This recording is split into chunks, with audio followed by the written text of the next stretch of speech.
How's it going, YouTube? Welcome back to the channel. We're finally back to some gameplay after we've been doing a couple of other projects.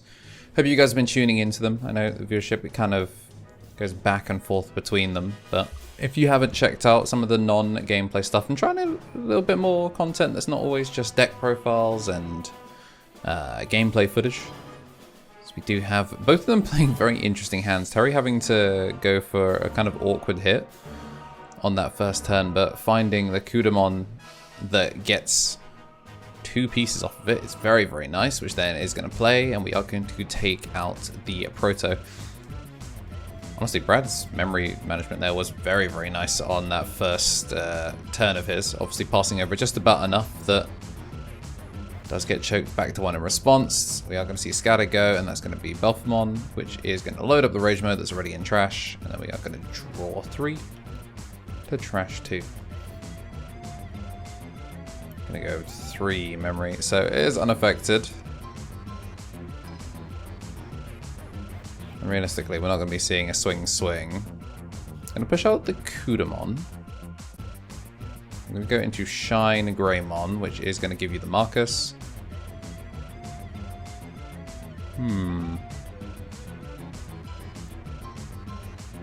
The Marcus, he's going to be using it for a... Oh, that's actually really rough. Hitting the Akihiro just means it is going to go straight under the Belphemon and kill Shine Greymon. So you might as well just play full aggro here, because you're not going to have blocker still. Going to gain the memory, going to do minus 3k, nothing to hit. Is going to die and at least give him the recover +1. So when it swings for 2 checks out of security, is at least going to do something. And I like this. Go into the Ruin mode, is going to get the minus 5k, stops the Gazimon from being able to come back out. But first we're going to get that draw 1, trash 1, and then Kurada is most likely going to be getting up in the Belphemon, but first Astamon at the end of turn as well is going to play out the Gizmon, so we now have finally actually done everything. Going to wake up and clear both Kudomons. Although he only did 1 check with the Kuda, right? Yeah, he didn't go for that third Kuda even though it was going to get blown up. Maybe he just didn't want to accidentally give over memory. Gonna minus 3k the Belphemon Rage mode, which means it's minus 8 now.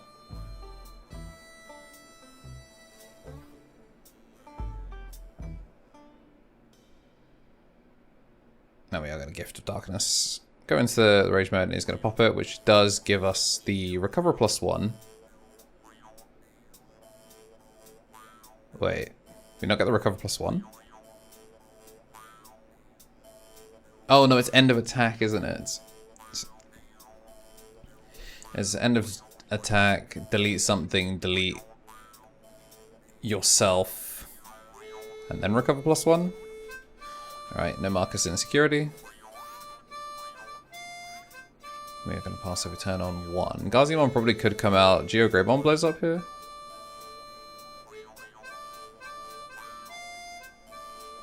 Yeah, I think they're just confirming the Ruin mode, like actual pop requirements. So this should be Geo Greymon getting popped, and then it should be swing 2 checks, like we're chilling.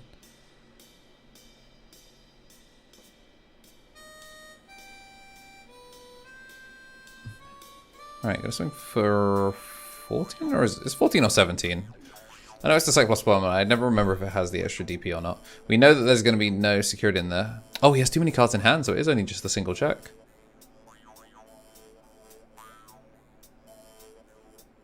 Since it did get deleted, the minus 5k stops the Gazimon from being able to push out into lethal. And we're going to go for his Zwart instead. And from there we go Asta and Gizmon AT, draw 2. And that one, it's hard to tell on camera, but I'm pretty sure that's the new winners one from pre-release, because Brad was actually our pre-release winner. So the brand new Omni-One Zwart being put to good use. And if it's not, I know he has one, so maybe there's 2 Zwarts in this. I can't remember if it had foil, because I know there was a time where all of the winners cards didn't have foil on them, which was turbo cringe. But now I know the Psychmon one is back to actually giving foil onto the winners cards, and I think the Zwart might be as well. So that might just be the Zwart one and just on camera because we're exactly top down. we don't get the reflection for it. So you can't see, or we get the reflection so you can't see the pattern properly.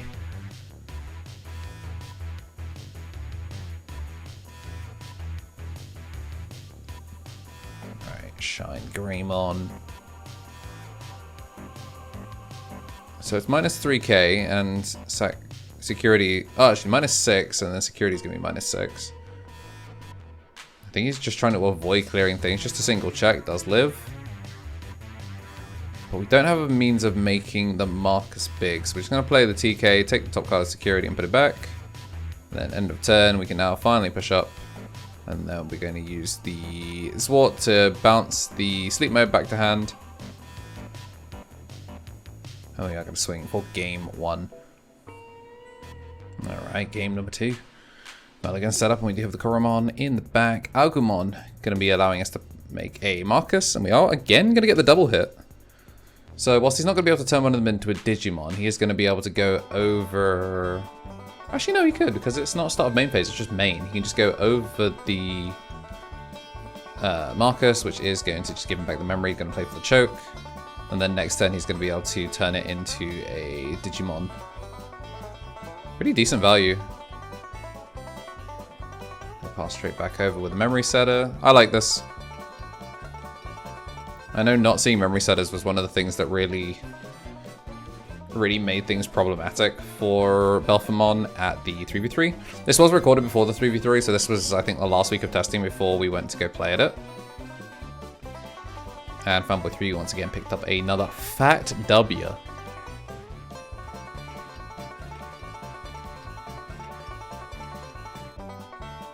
Alright, so we do have the 3 pass over, and Gazimon immediately going to get popped. Honestly, pretty efficient there. I like it, nice and simple. Gonna turn Marcus into a Digimon. And does he go into Shine? He does. Shine then is going to do the minus 6. No, minus 9 even.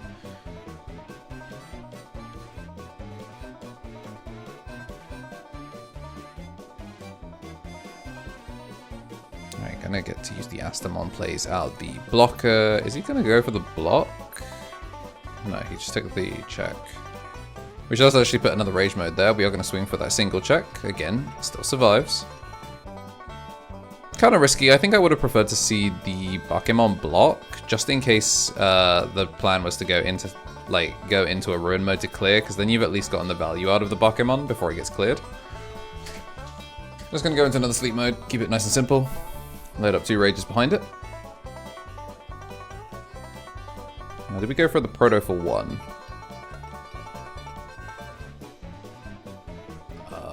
Okay, looks like we're going to do a quick rollback before going into the sleep mode.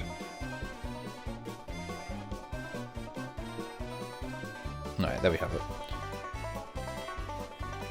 Although I wouldn't...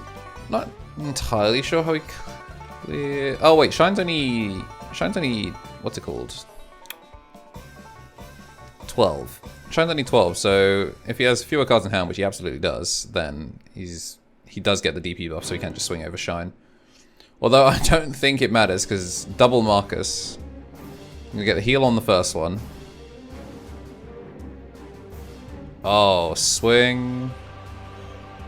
I'm going to get the draw. I'm going to get to go into Shine, which then turns all of these sideways, gain 2 memory, and then we do hit Gift of Darkness. Oh, because he doesn't have a level, he can't pick it? Is that why? Doesn't look like we have burst mode though. Gonna swing for that final check. And now we are actually gonna see that pitch 2, which is gonna play out the blocker, and it ends the attack. Very important because it means that if we do see the burst mode here, which we do not, then we'd at least be able to go burst mode and then get some value out of that, but it does not seem to be the case. So instead, Geo Grey, let's check security. Gonna play the Marcus. Again, this is recorded before the 3v3, which was on the 15th, which means it is well before the ban list. So Geo Grey is still at 3. Again, just gonna swing over the Shine. It's weird because he's having to play board control, and I really like that, actually. Because it means now the Belphemon is actually going to have to consistently play for aggression. I'm just going to build up the full 3-pass. So it's still going to be 2 checks. Oh, kills off the Death X on the first check. That's amazing. I'm kind of surprised he didn't kill the Rage mode, but I guess he's basically, yeah, we're going to go into game 3. Recognizing he's too far behind, and there's, even without a burst mode in hand, you just got to assume he's going to find it eventually. Alright, we do have game number 3. We're going to be seeing Shine go first. The Wyvern's Breath, not a common option in Shine Greymon, but I'm actually a big fan of it. Because Final Shining Burst requires you to have a Marcus in hand in order to get that big damage for the pop. It does the -12, and then you can use the Mem set of Marcus to make it -15, functionally the same, and also steal a memory. But Terry prefers the consistency of just like, if I need to kill Quartz with a 15k body, I can just kill him instead of going, oh man, I hope I have Marcus, because the last thing he wants to do is not have Marcus. And what tempo. We're putting that -5k blanket, which makes Gizmon a 4, and then we're going to Gift of Darkness just straight away, kills it off. Nice response there from Brad, but it doesn't mean we're on a 5k blanket again. And Agumon is searching for something. We are going to see the double hit. I think we have a 4 though. We play the Gizmon AT, which does live.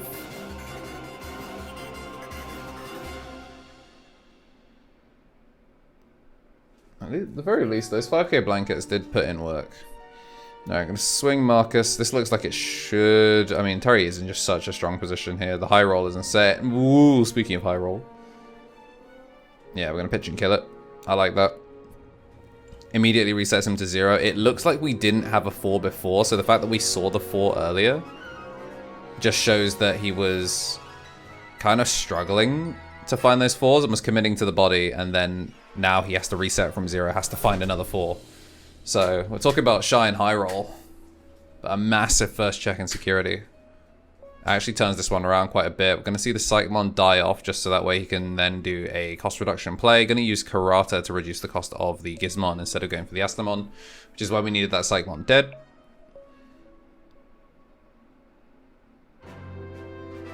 We do have the Proto Gizmon, a Rage mode underneath it, Karata ready to rock, and a Memory Setter. So actually very, very good position here, but we do see the double push out, and we're going to use the Agumon to bring it back. We do have a Geogray. I like the spending the Geogray now, because we're going to swing at security. Going to get the draw. We're going to get the pop, spin 2, play 2. You do run the risk of getting Nidhogged here. We do have Underworld's Call, which is going to give him the draw. And then we are actually going to see the full effect resolution. Okay, there we go. We do have the Hammer Spark. And that's going to be enough to steal turn. Once again, just use the Karata, clears things. I'm not sure I fully agreed with... Like, I liked going the Geogray, but then you also put yourself in the risk of just getting Nidhogged. And whilst he didn't get Nidhogged, I kind of forgot that Matt was just auto Nidhogg. So, a little bit of an overextension there from Terry. Kind of unfortunate. But really just showed how well each of them kind of just played into each other, and... Gotta roll the dice sometimes, unfortunately. Unfortunately for Terry and Shine Greymon, though, I think that might be too much. There's no Agumon, so he can't go into anything crazy. Even if he drops the Wyvern's Breath, it's not going to be enough. Unless... Use that. Evo into Greymon. It will die. And then Wyvern's Breath clears 1. And then there is going to be the swing. So Belphemon is still going to be able to take good stuff from both of them. Really, really enjoyable match. Very, very solid matchup. And as always, if you made it this far, make sure to like and subscribe. And we will see you in the next one for more.